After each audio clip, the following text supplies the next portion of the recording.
जय हिंद दोस्तों, मैं हूं आपका दोस्त के बी और डेली करंट अफेयर्स के एक नए वीडियो में आप सभी का स्वागत है।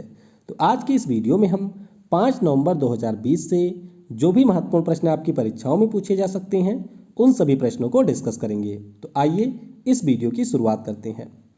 पहला प्रश्न है, नवंबर 2020 में भारत ने नेपाल हाउसिंग रिकंस्ट्रक्शन प्रोजेक्ट के लिए कितने नेपाली रुपए की वित्तीय सहायता दी है? तो भारत सरकार के द्वारा 100 करोड़ रुपए की यहाँ पर वित्तीय सहायता दी गई है, यानी कि इस प्रश्न का ऑप्शन डी करेक्ट होगा। आप ध्यान रखेंगे कि ये जो 100 करोड़ रुपए हैं ये हैं नेपाली रुपए, यानी कि नेपाली 100 करोड़ रुपए की सहायता भारत सरकार के द्वारा दी गई है। अब मामला क्या है यहाँ पर पहले ये समझते हैं। बात है 2015 की। तो अगर आपको याद हो तो उस साल नेपाल में एक बहुत ही भीषण भूकंप आया था। कहाँ पर? नेपाल देश में एक भूकंप आया था और उसके जो 2 जिले थे, एक तो था नुआकोट जिला। क्या नाम था? नुआकोट जिला। और दूसरा यहाँ पर था गोरखा जिला।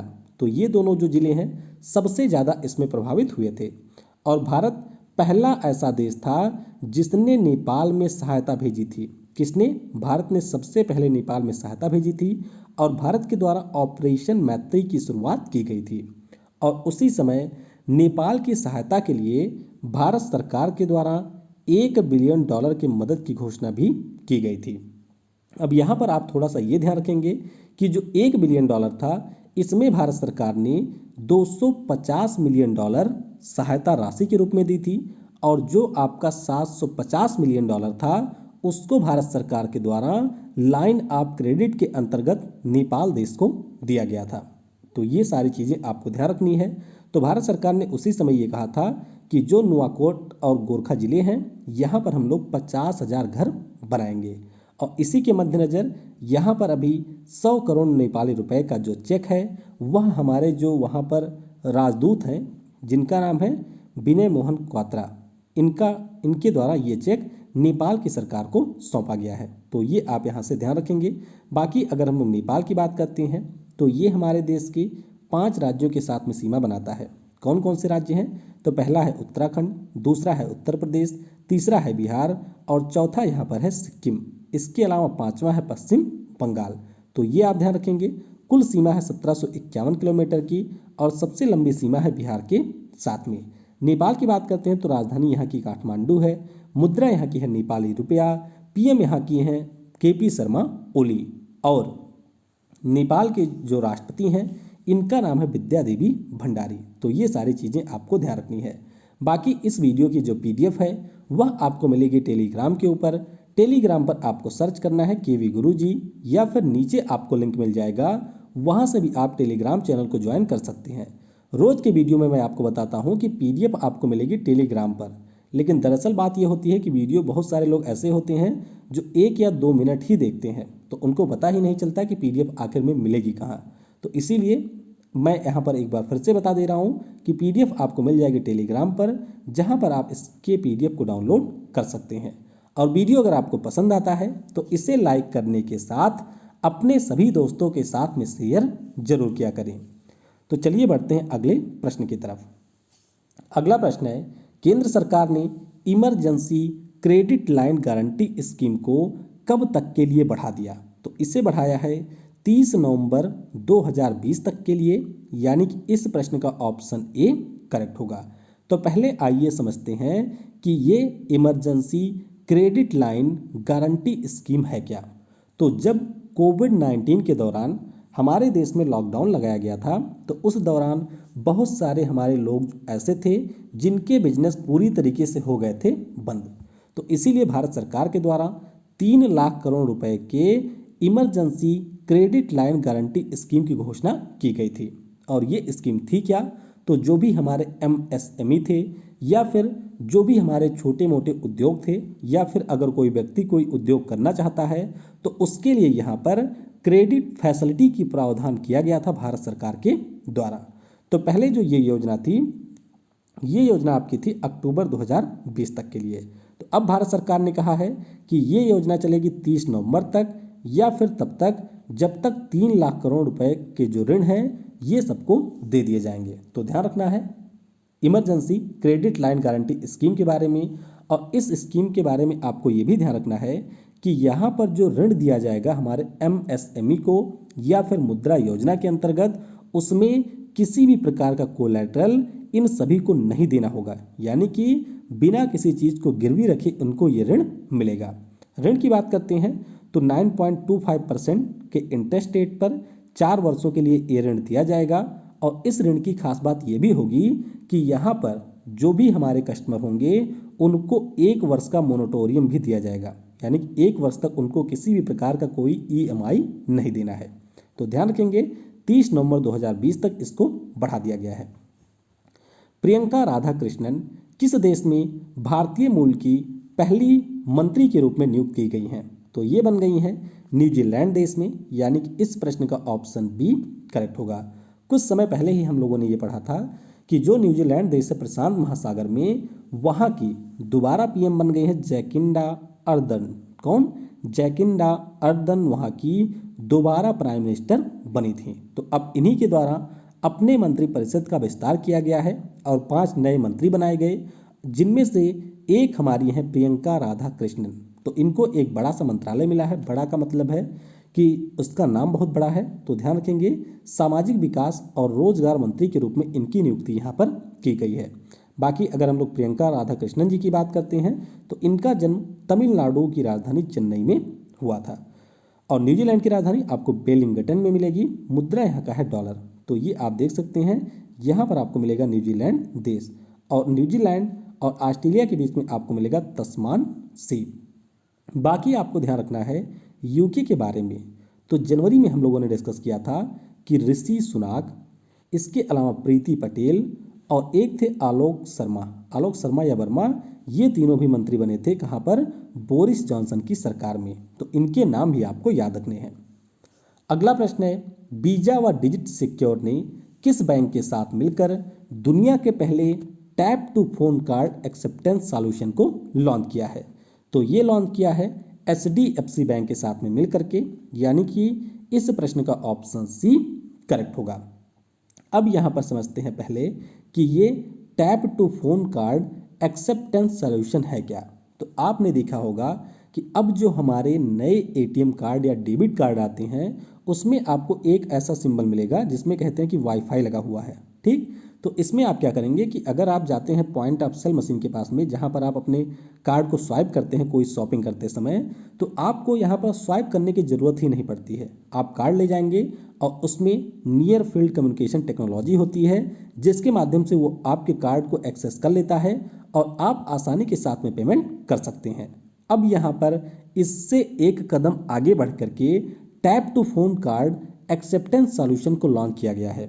यहाँ पर क्या होगा, यहाँ पर आपको कार्ड की ही ज़रूरत नहीं पड़ेगी। आपके फ़ोन में जो ऐप होगा डिजिट सिक्योर का, इसी ऐप के भीतर ये सुविधा मिलेगी कि अगर आपके एंड्रॉयड फ़ोन में near field communication technology enable है तो आप डायरेक्टली बिना कार्ड के माध्यम से इस प्रकार से भुगतान कर सकते हैं। तो ध्यान रखेंगे आप, ये दुनिया का पहला tap to phone card acceptance solution है जिसे लॉन्च किया है HDFC बैंक ने। बाकी HDFC बैंक की बात करते हैं तो इसका मुख्यालय मुंबई में है। अभी इसके नए MD और CEO बन गए हैं शशिधर जगदीशन। स्थान किसका लिया है? आदित्यपुरी का स्थान लिया है। और आदित्यपुरी के बारे में आप ये ध्यान रखेंगे कि ये हमारे देश के किसी भी बैंक के सबसे लंबे अवधि तक MD और CEO के रूप में कार्य कर चुके हैं। तो ये ध्यान रखेंगे आप, tap to phone card acceptance solution Visa जो कि अमेरिका की कंपनी है, डिजिट सिक्योर और HDFC बैंक ने मिलकर के लॉन्च किया है। किस भारतीय बैंक ने शैक्षणिक प्लेटफॉर्म edX के साथ मैसिव ओपन ऑनलाइन कोर्सेज के लिए समझौता किया? तो ये समझौता किया है भारत के सबसे बड़े bank state bank of India के साथ में, यानी कि इस प्रश्न का ऑप्शन डी करेक्ट होगा। अब यहाँ पर अगर हम लोग बात करते हैं इस कंपनी की जिसका नाम है EDX, तो यह एक प्रकार का हमारा एजुकेशनल प्लेटफॉर्म है और इसके द्वारा हमारे कुछ ऑनलाइन कोर्सेज ऑफर किए जाते हैं। तो अभी स्टेट बैंक ऑफ इंडिया के द्वारा इसी के साथ में समझौता किया गया है, जिसके माध्यम से स्टेट बैंक ऑफ इंडिया कुल मिलाकर के 3 पाठ्यक्रम को लॉन्च करेगी। कौन कौन से? एक तो हमारा analysing creativity at the work place. दूसरा है relationship marketing strategy for financial services. और तीसरा है कॉन्फ्लिक्ट रेजोल्यूशन। तो 3 प्रकार के कोर्स यहाँ पर लॉन्च किए जाएंगे। कोर्स आपको याद करने की जरूरत नहीं है, फिलहाल आप कंपनी का नाम ध्यान रखेंगे। बाकी एसबीआई की बात करते हैं तो 1955 में ये एक राष्ट्रीयकृत हुआ था। मुख्यालय इसका है मुंबई में और इसके नए अध्यक्ष बन गए हैं दिनेश कुमार खारा रजनीश कुमार के स्थान पर। अगला प्रश्न है, इंडियन ऑयल कॉरपोरेशन ने किस शैक्षणिक संस्थान के साथ हाइड्रोजन जनरेशन तकनीक विकसित करने के लिए एक समझौता किया है? तो ये समझौता किया है IISc बेंगलुरु के साथ में, यानी कि इस प्रश्न का ऑप्शन सी करेक्ट होगा। अब सिंपल शब्दों में अगर हम लोग बात करें तो मैं आपको पहले भी हाइड्रोजन ईंधन के बारे में बता चुका हूँ। इस ईंधन की खास बात ये होती है कि इसमें से आपको कार्बन इमिशन देखने को नहीं मिलेगा, इसीलिए ये बहुत ही अच्छा ईंधन होता है। और इसी के लिए यानी कि हाइड्रोजन के निर्माण के लिए यहाँ पर इंडियन ऑयल कॉरपोरेशन लिमिटेड ने IISc बेंगलुरु के साथ में समझौता किया है। तो इनके द्वारा यहाँ पर कम दाम वाले हमारे हाइड्रोजन ईंधन सेल बनाए जाएंगे और इन हाइड्रोजन ईंधन सेल का उपयोग हमारे जो बस होते हैं उनको चलाने में किया जाएगा। तो बस आप इतना ध्यान रखेंगे। बाकी IOCL की बात करें तो ये भारत सरकार की महारत्न कंपनी है, मुख्यालय नई दिल्ली में है और इसके अध्यक्ष श्रीकांत माधव वैद्य।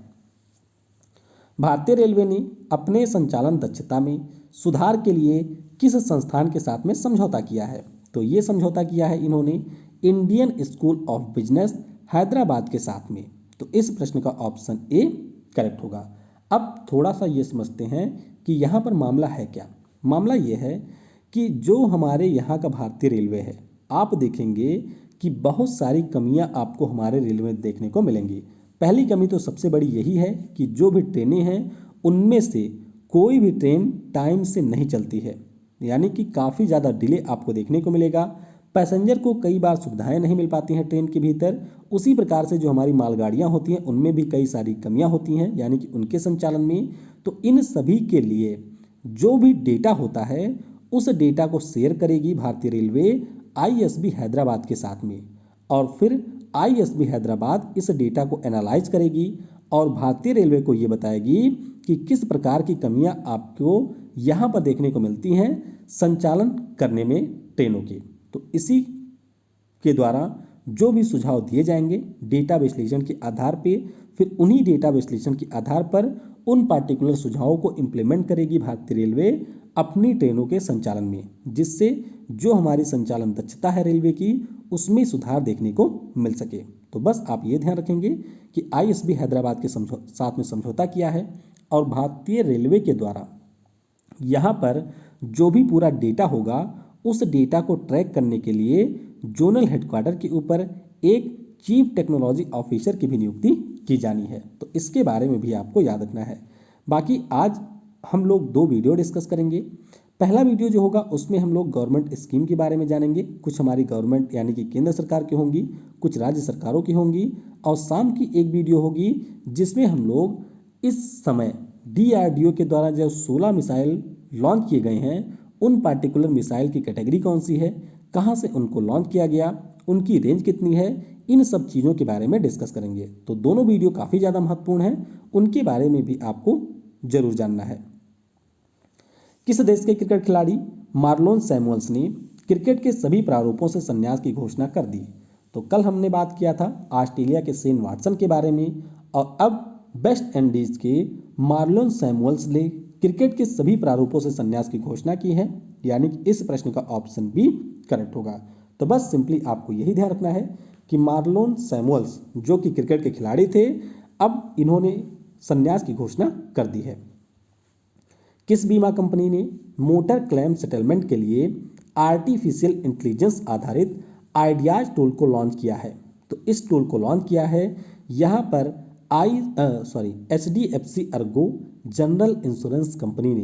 तो इस प्रश्न का ऑप्शन डी करेक्ट होगा। अब पहले थोड़ा सा आप जानिए आइडियाज है क्या। तो आइडियाज का पूरा नाम है intelligent damage detection estimation and assessment solution. और अगर आप इसकी हिंदी जानते होंगे तो आप समझ गए होंगे कि यह टूल लॉन्च क्यों किया गया है। देखिए होता क्या है कि जब भी आप कोई गाड़ी खरीदते हैं तो एक तो गाड़ी का रजिस्ट्रेशन करवाना होता है और एक इसका इंश्योरेंस करवाया जाना जरूरी होता है। तो इंश्योरेंस हम क्यों करवाते हैं? इंश्योरेंस करवाए जाने के पीछे का कारण ये होता है कि अगर हमारी गाड़ी से कोई दुर्घटना हो जाती है या फिर हमारी गाड़ी से किसी को कोई नुकसान होता है तो उस पार्टिकुलर नुकसान की जो भरपाई है वह बीमा कंपनी के द्वारा की जाती है। इसके अलावा अगर आपकी गाड़ी में किसी प्रकार का कोई नुकसान हुआ है तो उसकी भी भरपाई बीमा कंपनी के द्वारा की जाती है। तो अब यहाँ पे जो आइडियाज नाम का टूल लॉन्च किया है HDFC अर्गो जनरल इंश्योरेंस ने, इस टूल की खास बात यह होगी कि यह एक ऐप में सेट होगा और उस ऐप के माध्यम से जब आप गाड़ी की फ़ोटो को क्लिक कर लेंगे तो उसके बाद में इसका जो आर्टिफिशियल इंटेलिजेंस और मशीन लर्निंग आधारित टेक्नोलॉजी है वह आपके डैमेज के बारे में तुरंत बता देगी, यानी कि कितना डैमेज हुआ है गाड़ी को डिटेक्ट कर लेगी उसको। उसके बाद में वह एस्टीमेट लगा देगी कि इसके पूरे डैमेज को सही करने में कितना आपकी कॉस्ट आएगी और उसके अलावा इसकी समीक्षा के लिए सलूशन भी प्रोवाइड कराया जाएगा इस ऐप के द्वारा, यानी कि सारी चीज़ें यहाँ पर डिजिटल माध्यम से की जाएंगी। HDFC अर्गो की बात करते हैं तो इसका मुख्यालय मुंबई में है। MD और CEO है रितेश कुमार। पद्मश्री पुरस्कार विजेता TN कृष्णन, जिनका हाल ही में निधन हुआ, प्रसिद्ध कौन थे? तो TN कृष्णन की बात करते हैं तो ये हमारे एक वायलिन वादक थे और अभी इनका निधन हुआ है। तो इनके बारे में आप जरूर ध्यान रखिएगा कि TN कृष्णन साहब एक वायलिन वादक थे। तो इनका जन्म केरल राज्य में हुआ था। भारत सरकार के द्वारा 1973 में इनको पद्मश्री मिल चुका है। 1974 में संगीत नाटक अकादमी पुरस्कार मिला है और 1992 में भारत का जो तीसरा सर्वोच्च नागरिक पुरस्कार है पद्म भूषण, इससे भी TN कृष्णन साहब को सम्मानित किया गया था। तो इसी से आप अंदाजा लगा सकते हैं कि वायलिन बजाने में कितनी बड़ी ये हस्ती थे, यानी कि संगीत के क्षेत्र के काफ़ी महान हस्तियों में से एक थे और अभी इनका निधन हो गया है। अगला प्रश्न है, भारतीय प्रतिस्पर्धा आयोग यानी कि कंपटीशन कमीशन ऑफ इंडिया के द्वारा ICI लैम्बोर्ड के द्वारा किसके अधिग्रहण को मंजूरी दी गई है? तो ICICI लैम्बोर्ड ने यहाँ पर भारतीय एक्सा जनरल इंश्योरेंस की अधिग्रहण कर लिया है।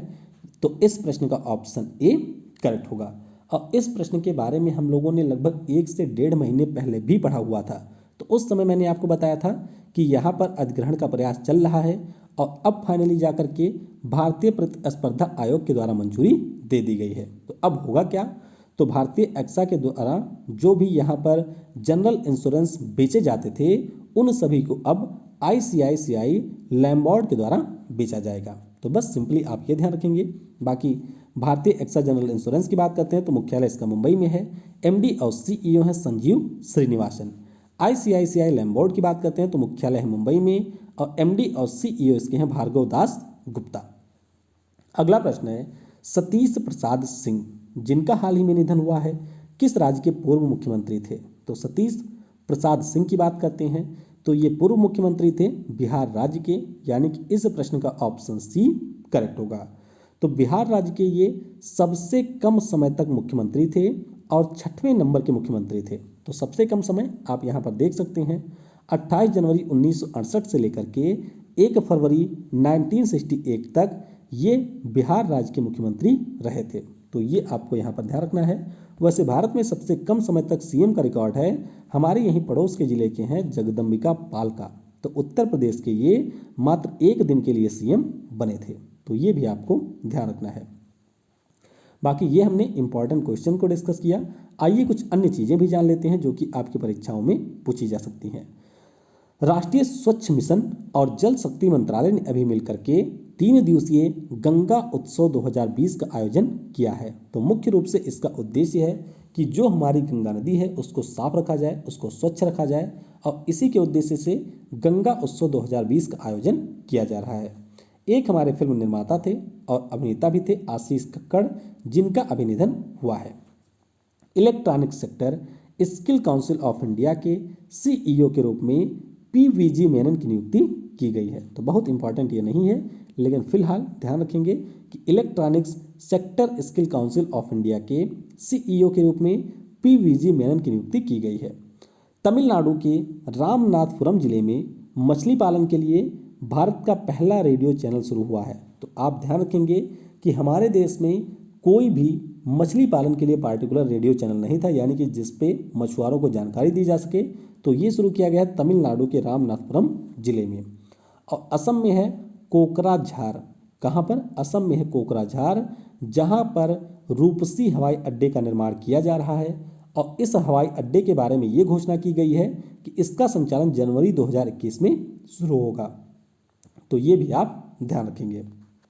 कल मैंने आपसे पूछा था कि सखारोव पुरस्कार 2020 किसे मिला है, तो ये मिल गया है स्वेतलाना तिखानोवस्कावा को। किसे? स्वेतलाना तिखानोवस्कावा को। और आप ध्यान रखेंगे कि ये जो बेलारूस देश है वहाँ पर मुख्य विपक्षी दल की नेता है। आज के वीडियो से आपके लिए प्रश्न है, फेनी पुल जो कि हाल ही में चर्चाओं में रहा, भारत से किस देश को जोड़ेगा?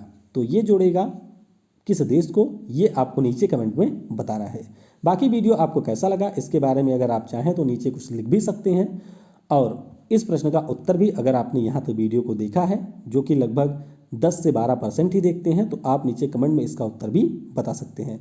देखिए, प्रश्न पूछे जाने का मेन रीज़न ये भी होता है कि इससे मैं लोगों को मॉनिटर कर पाता हूँ कि कितने लोग वीडियो में लास्ट तक जाते हैं। जो लोग लास्ट में जाते हैं वह कुछ ना कुछ उत्तर में ज़रूर लिखते हैं, तो इससे मॉनिटरिंग होती है।